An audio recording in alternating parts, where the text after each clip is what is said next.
It's been a roller coaster ride for Bitcoin. Now your paycheck can get on too. A Japanese internet firm is going to be among the first to offer some of its employees a portion of their salary in Bitcoin. Bitcoin salaries are paid according to the cryptocurrency's value at an agreed date and time.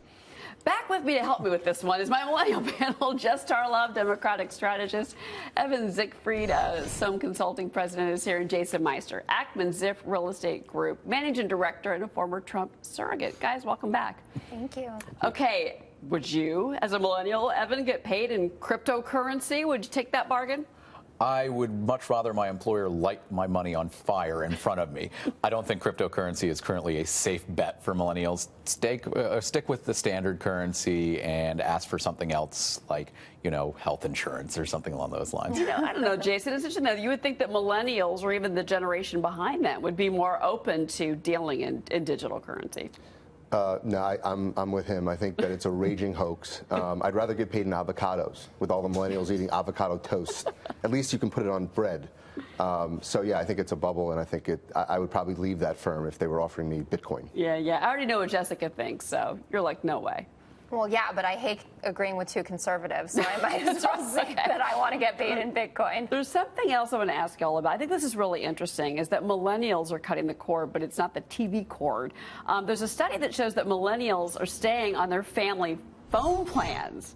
Now, this is now an older generation. 21% of millennials say their parents are picking up the cell phone tab because they have no other financial option.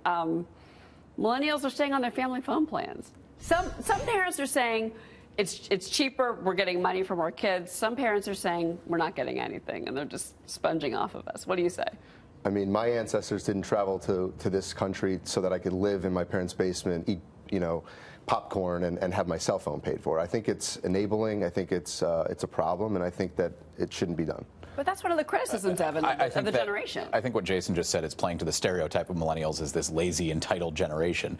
I am a millennial. I own my own business. I own my own home. But I'm still on my parents' cell phone plan. I pay them. Why? Because actually I'm grandfathered in and I have unlimited data. And it's a better deal than what I could get on my own. At the same time, a lot of millennials aren't having their own cell phone plans because they can't afford it. And it goes back to the issue of what we talked about earlier in the show, student debt. We're delaying independence in our own lives because we are crippled with debt. And another way to save money is to stay on your parents' cell phone plan. Are millennials then, Jessica, still struggling financially, do you think? Is that because we did have the Great Recession? We had years of high unemployment, and the millennial generation really, at the time, was struggling to find bearing work. The brunt of it, because coming into the workforce at that moment was obviously not easy.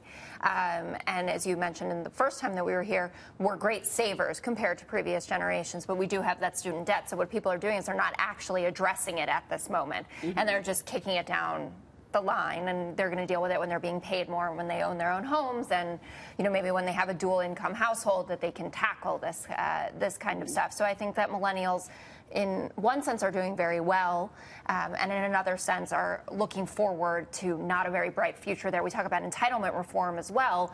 We're the generation that's not going to have Social Security and Medicare options if there isn't some kind of smart reform. I know that will not come before my beloved infrastructure. But our cell phones will be paid for. Well, they will. Listen, and my parents still pay my cell phone bill as well, and an occasional SoulCycle class. What am I missing? Why aren't my parents paying for my cell phone? Your parents don't love you. It's very clear. What's going? Is it because you were a Trump guy? Possibly. Are we missing the really big breaking news? Jesse Tarlov just called for entitlement reform. I've been on this. You've agreed with conservatives multiple times. Are you okay? I mean, entitlement reform I've been we have up to have. for so long. I don't even know what I'm saying anymore. No, a smart entitlement reform. I think that there are definitely options for means testing in certain areas, but you need to make sure these entitlements, first of all, we're paying into the system, so you should get something out of it in the end. So this idea of kind of wiping it, and Paul Ryan goes too far, I think, with this. But we do need to be smart about it if people do care about the deficit, which I guess Republicans don't anymore, looking at that. Well, I said the same thing when I was younger, was I'm never going to see Social Security. It's still there, so I don't know. We'll have to see if they, people that usually start to talk about Social Security are those that like to vote.